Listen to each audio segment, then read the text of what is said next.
We'll also cover the importance of the economic growth of Tanzania, which I know is one of your highest priorities and a main purpose for your visit to the United States.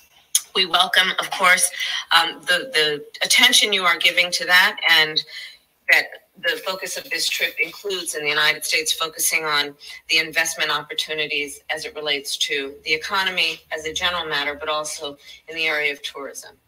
And your trip has also generated nearly $1 billion in new investments from companies in the United States. And that has and will contribute, no doubt, to the economic growth of Tanzania, but in that way will contribute to the growth, the economic growth and jobs in the United States as well. The third matter that we will discuss that has been a priority for our two nations and for the world is the issue of public health, global health, and in particular COVID-19 and other health issues. We will discuss today what we will do together to address those needs and those issues. It is our strong belief that as COVID is an issue for any country, it is an issue for all of us.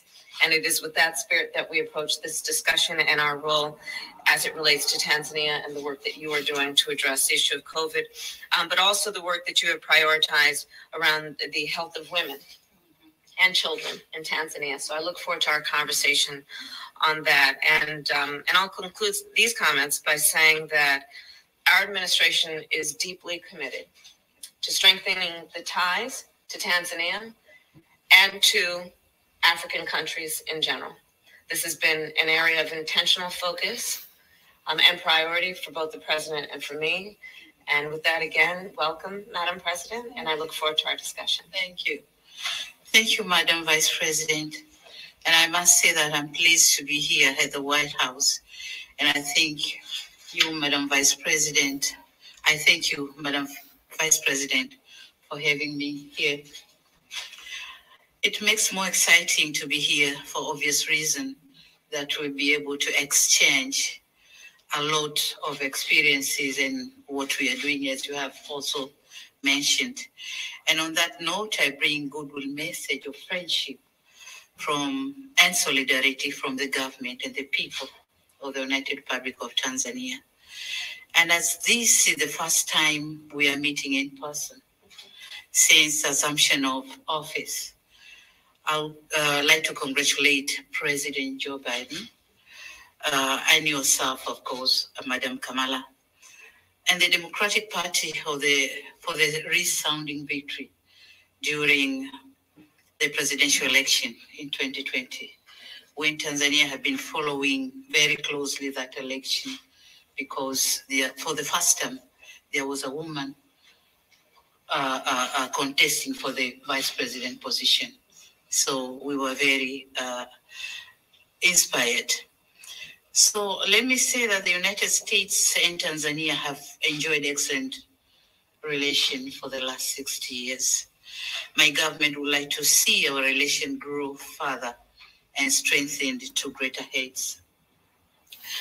I would like to express my government's appreciation to the U.S. government for the invaluable development assistance and great the USAID has been doing in Tanzania over the years, particularly for socioeconomic development and in uplifting the lives of many Tanzanians through various programs and initiatives, including PEPFAR, the Presidential Malaria Initiative, Feed the Future for Food Security, just to mention a few of them. Talking on COVID-19, my country is indeed grateful to the U.S. support in its donation of COVID-19 vaccines through the COVAX facility.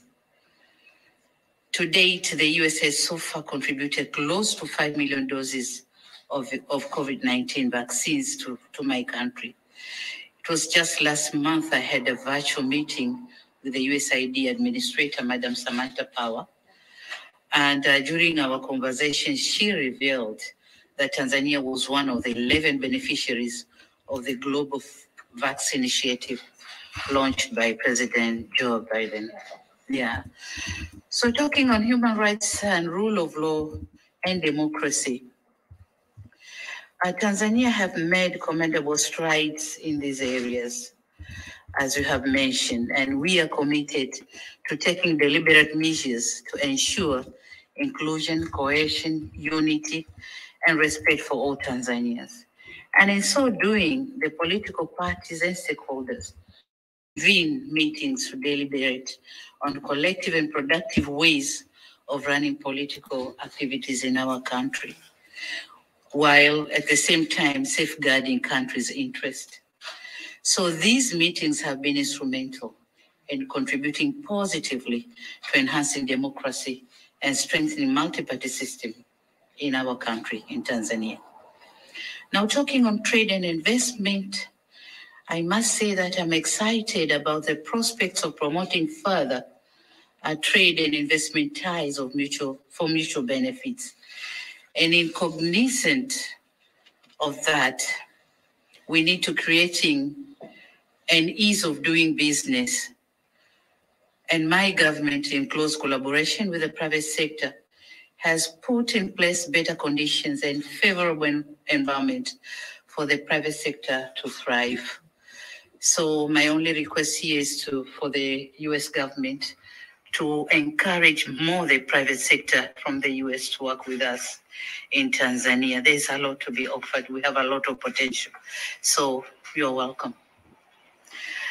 Moreover, the government is collaboration with the private sector is in the process of enacting the Tanzania Investment Act, expected to set the tone for creating the safe lending for investors.